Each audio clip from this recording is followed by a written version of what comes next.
Page number 241, प्रश्न पत्र 1982।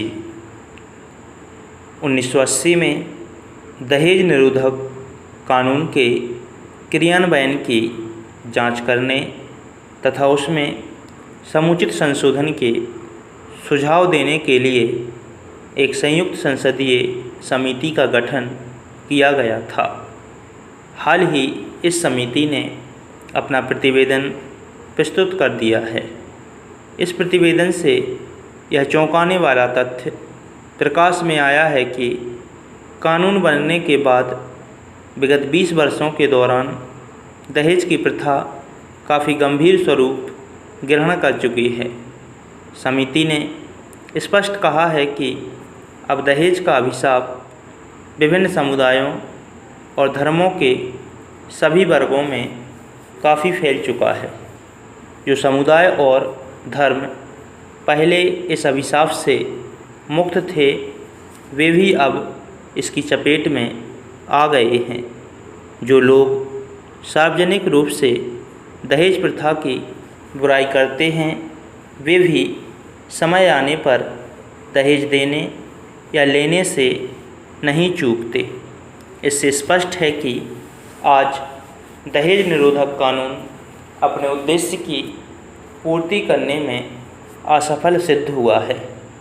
समिति की दृष्टि में कानून की सहायता के दो मुख्य कारण हैं।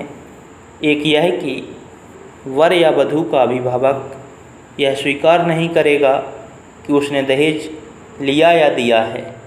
दूसरा यह कि कानून के प्रावधानों के अनुसार लड़की के अभिभावक द्वारा दहेज की शिकायत की जाना आवश्यक है। किसी लड़की का अभिभावक ऐसी शिकायत नहीं करना चाहेगा। लड़के के अभिभावकों को यह स्वतंत्रता तो है ही कि वे अपनी इच्छा अनुसार संबंध तय करें। यह प्रावधान दहेज निरोधक कानून की सबसे बड़ी कमजोरी बनकर रह गया है। इस संबंध में संयुक्त संसदीय समिति ने दो महत्वपूर्ण सुझाव दिए हैं।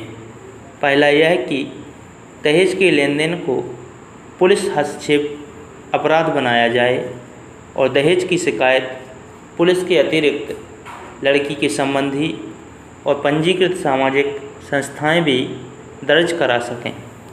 दूसरा सुझाव यह भी है कि लड़की के विवाह पर व्यय की अधिकतम सीमा 3000 रुपये निर्धारित की जाए तथा इससे अधिक खर्च करने वाले अभिभावक को 3 महीने की कैद और 5000 रुपये के अर्थदंड तक का प्रावधान किया जाए। इनके साथ ही संबंध तोड़ने तथा बहू को दहेज के लिए पीड़ित करने वाले उसके पति एवं अन्य संबंधियों के लिए भी कठोर दंड की अनुशंसा की गई है। इस बारे में कोई दो मत नहीं हो सकते कि दहेज प्रथा के उन्मूलन हेतु कानून के कठोरतम प्रावधान किए जाना चाहिए और आशा की जानी चाहिए कि सरकार संयुक्त संसदीय समिति की सिफारिशों के आधार पर कानून के समुचित संशोधन करने हेतु कार्रवाई करेगी।